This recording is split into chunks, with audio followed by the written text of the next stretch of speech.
Assalamualaikum warahmatullahi wabarakatuh. Bismillahirrahmanirrahim.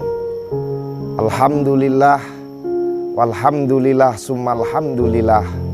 La haula wala quwata illa billah. Amma ba'd. Pemirsa MUI Channel rahimakumullah. Kita sebagai orang tua pasti semua menginginkan anak-anak kita, penerus kita itu yang bisa bermanfaat bagi agama, bangsa, dan juga bisa menjadi penerus bagi cita-cita kita sebagai orang tua.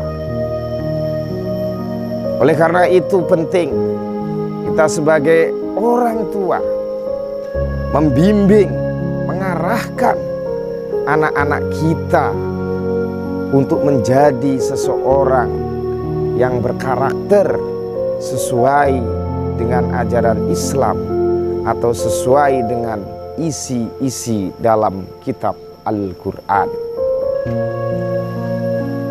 Kita sangat bahagia dengan fenomena sekarang yang terjadi. Orang tua sangat senang, bahkan saya pribadi, jikalau anaknya menjadi seorang yang hafal Al-Quran atau seorang hafid atau hafidhuh. Itu sangat membanggakan. Karena apa? Pemuda-pemuda kita, anak-anak kita pasti dengan seperti itu akan dekat dengan kitab Al-Quran. Dan satu hal yang perlu kita fahami, bahwasanya untuk menjadikan seseorang pemuda, anak kita yang insya Allah mempunyai karakter sesuai dengan kitab Al-Quran, ada beberapa hal terutama orang tua kita yang perlu dipahami. Di antaranya apa? Kita juga minimal tahu apa yang berada dalam isi-isi kitab Al-Quran tersebut. Di antaranya yang berkaitan dengan fikih, di antaranya yang berkaitan dengan adab, sopan santun atau akhlakul karimah, di antaranya juga dengan ilmu tauhid, di antaranya juga yang berkaitan dengan ilmu fikih, entah itu masalah ubudiyahnya, entah itu masalah muamalah. Semua ini berada di dalam Al-Quran. Maka dari itu kunci penting dari seorang orang tua untuk bagaimana anak kita didik supaya berkarakter seperti yang di dalam Al-Quran tersebut. Yang pertama, kalau anak itu memang kecerdasannya dalam bidang penghafalan Al-Quran, mari kita senang, kita arahkan anak kita untuk menghafal Al-Quran. Itu pun kategori kalau seorang anak tersebut nantinya menjadi seorang hafid dan hafidhoh, dia seorang ahli Quran, tapi dalam bidang menghafal dan menjaganya di dalam pikiran.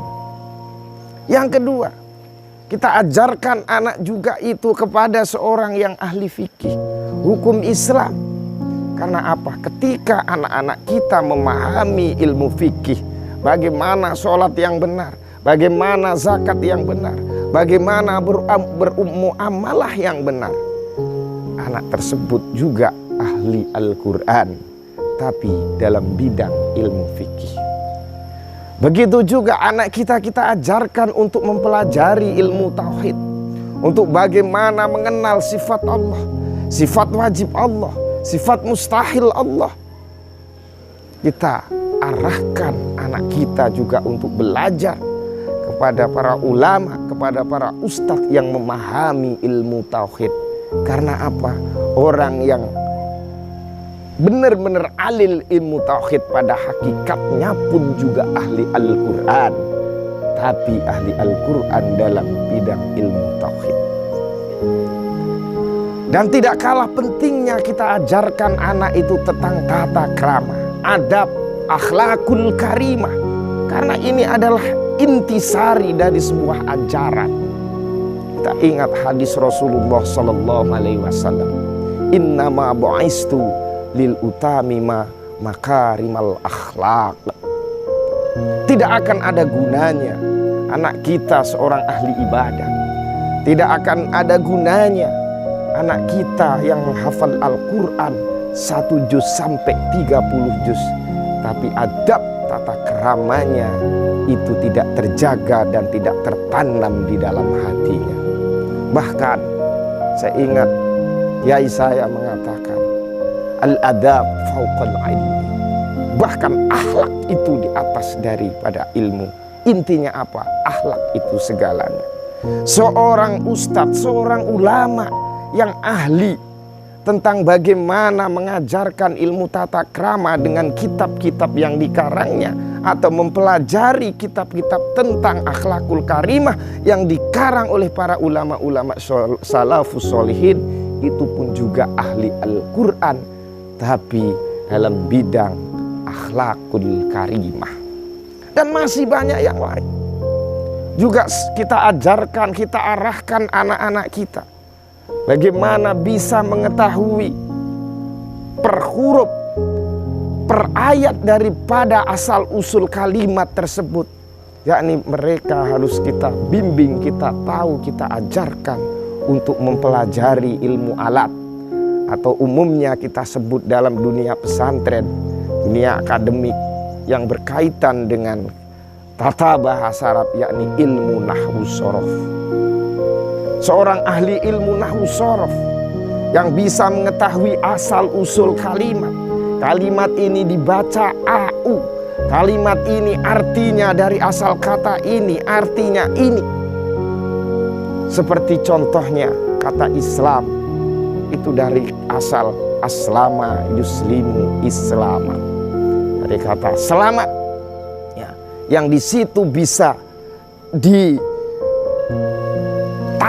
dan bisa dipelajari asal usul kata tersebut sehingga artinya tahu betul dan faham.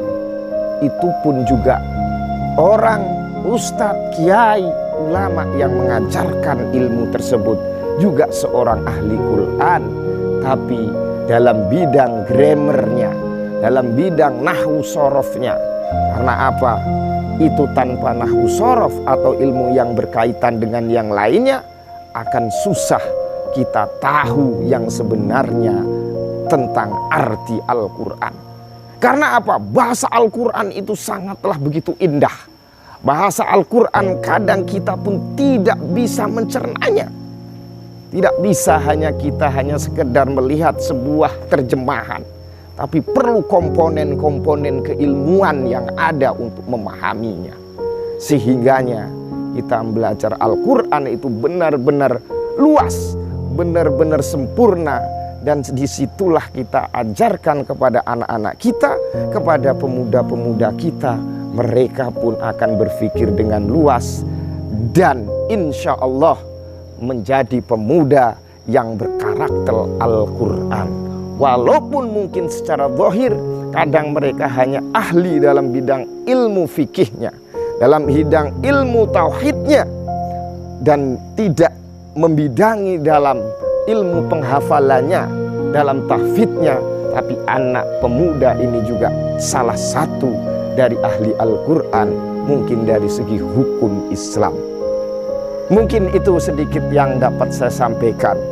Rasanya harus kita sadari sebagai orang tua, anak kita menjadi seorang yang berkarakter Al-Quran bukan saja bagaimana anak-anak kita bisa menghafal, tapi juga bagaimana mempelajari ilmu-ilmu yang berada di dalam Al-Quran tersebut, seperti ilmu fikih, ilmu tauhid, ilmu tasawuf, dan ilmu-ilmu yang lainnya seperti ilmu tafsir. Maka kalau insya Allah itu anak kita kenalkan semuanya, maka apa yang menjadi karakter Quran insya Allah akan berada pada anak-anak kita yang muda. Mungkin itu yang dapat saya sampaikan, kurang lebihnya saya mohon maaf. Saya akhiri, wallahul muwaffiq ila aqwamit thoriq. Wassalamualaikum warahmatullahi wabarakatuh.